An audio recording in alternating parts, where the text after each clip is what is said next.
కొంతమంది లైఫ్‌లో ఎప్పుడు మనీ ప్రాబ్లమ్స్‌లోనే ఉంటారు. మరికొంతమంది స్లోగా అయినా సరే రిచ్ అయితారు.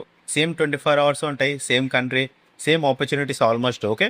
బట్ రిజల్ట్ మాత్రం టోటల్ డిఫరెంట్‌గా ఉంటది. డిజైన్ ఏంటో తెలుసా? మైండ్‌సెట్. ఈ వీడియోలో poor people and rich people మధ్య ఉన్న 7 డేంజరస్ మనీ మైండ్‌సెట్ డిఫరెన్సెస్ గురించి మాట్లాడుకుందాం. ఈ వీడియో కంప్లీట్‌గా చూస్తే మీ థింకింగ్ కంప్లీట్‌గా చేంజ్ అయ్యే ఛాన్స్ ఉంది. పాయింట్ నంబర్ 1 వచ్చేసి poor people spend first, rich people invest first. Salary వచ్చిందనుకో పూర్ పీపుల్ మైండ్‌సెట్ ఎట్లుంటదంటే new phone, bike modification, parties, shopping, month ఎండ్‌కి అకౌంట్ మొత్తం ఎంప్టీ ఉంటుంది. But rich people mind set different ఉంటుంది. ఎట్లా అంటే ఫస్ట్ ఇన్వెస్ట్మెంట్ చేస్తారు, రిమైనింగ్ మనీని స్పెండ్ చేస్తారు. వాళ్ళు మనీని ఎంజాయ్మెంట్ కోసం మాత్రమే వాడరు, మనీని మళ్ళీ మనీ జనరేట్ చేయడానికి యూజ్ చేస్తారు. వాళ్ళు ఎగ్జాంపుల్ 1 lakh దొరికితే పూర్ మైండ్ సెట్ ఐఫోన్ కొనాలి అని చెప్పి అనుకుంటుంది. బట్ రిచ్ మైండ్ సెట్ ఎట్లుంటుంది అంటే ఈ 1 lakh ఎలా 2 lakhs చేయాలి అని చెప్పి థింక్ చేస్తుంది. పాయింట్ నెంబర్ 2 వచ్చేసి rich people learn skills continuously. Poor mind set people mostly ఎంటర్టైన్మెంట్కి ఎక్కువ టైం స్పెండ్ చేస్తారు. అవర్స్ ఆఫ్ రీల్స్ చూసుకుంటే స్పెండ్ చేస్తారు, సిరీస్ చూస్తారు, ర్యాండమ్ స్క్రోలింగ్ చేస్తారు. But rich mind set people స్కిల్స్ని బిల్డ్ చేసుకుంటారు, దాని మీద ఫోకస్ చేస్తారు. వాళ్ళు sales, marketing, communication, investment, AI tools, business knowledge.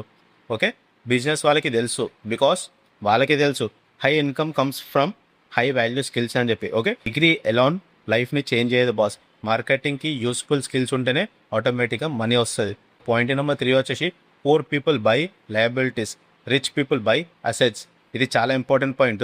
Liability అంటే మనీ తీసుకుంటుంది, అసెట్ అంటే మనీని జనరేట్ చేస్తుంది. ఎగ్జాంపుల్కి ఈఎంఐతో కాస్ట్లీ బైక్ కొనడం liability, rental property is asset. Okay, latest phone every year upgrade liability, stock మార్కెట్లో ఇన్వెస్ట్మెంట్ చేస్తే అదొక అసెట్. పూర్ మైండ్ సెట్ ఇమీడియట్గా హ్యాపీనెస్ కోసం బై చేస్తుంది, rich mind set future freedom కోసం బిల్డ్ చేస్తుంది. పాయింట్ నెంబర్ 4 వచ్చేసి rich people think long term.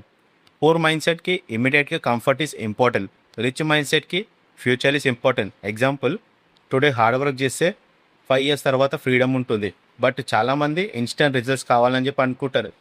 జిమ్కి 5 days వెళ్ళాక బాడీ రావాలి, యూట్యూబ్లో 10 videos అప్లోడ్ చేస్తే lakhs వ్యూస్ రావాలా. లైఫ్ అలా వర్క్ అవ్వదు బాస్. రిచ్ పీపుల్ కన్సిస్టెంట్గా నమ్ముతారు, daily small improvements is long term huge profit అని చెప్పి వాళ్ళు నమ్ముతారు. ఇక పాయింట్ నెంబర్ 5 వచ్చేసి rich people are not afraid to take calculated risk. Poor mind set mostly ఫియర్లో ఉంటుంది. బిజినెస్ ఫెయిల్ అయితే పీపుల్ ఏమనుకుంటారు, మనీ పోతుంది. రిచ్ పీపుల్ మైండ్ సెట్ ఎట్లుంటుంది తెలుసా? రిస్క్ ఉంటుందని తెలిసి కూడా నాలెడ్జ్తో క్యాల్కులేటెడ్గా మూవ్ చేస్తారు. Remember, big reward usually comfort zone బయట ఉంటాయి. మీరు లైఫ్లో గ్రో అవ్వాలి అంటే కొన్ని రిస్క్ కంపల్సరీగా తీసుకోవాలి. పాయింట్ నెంబర్ 6 వచ్చేసి రిచ్ పీపుల్ వాల్యూ నెట్వర్కింగ్. చాలా రిచ్ పీపుల్ సక్సెస్ఫుల్ రీజన్స్ వాళ్ళకి ఉన్న కనెక్షన్సే. Good friends, business circle, mentors. వాళ్ళు సక్సెస్ఫుల్ పీపుల్తో టైంని స్పెండ్ చేస్తారు. బికాస్ ఎన్విరాన్మెంట్ చాలా ఇంపార్టెంట్. నెగిటివ్ పీపుల్ మధ్య ఉంటే మోటివేట్ పోజెస్. Okay, growth mind set people మధ్య ఉంటే మీ థింకింగ్ లెవెల్ ఆటోమేటిక్గా ఇంక్రీజ్ అవుతుంది. పాయింట్ నెంబర్ 7 వచ్చేసి rich people control emotions with money అనమాట. ఓకే, పూర్ మైండ్ సెట్ ఎమోషనల్గా స్పెండ్ చేస్తుంది. సాడ్ ఉన్న షాపింగ్, హ్యాపీ ఉన్న పార్టీ, స్ట్రెస్ ఉన్న ఆన్లైన్ ఆర్డర్స్.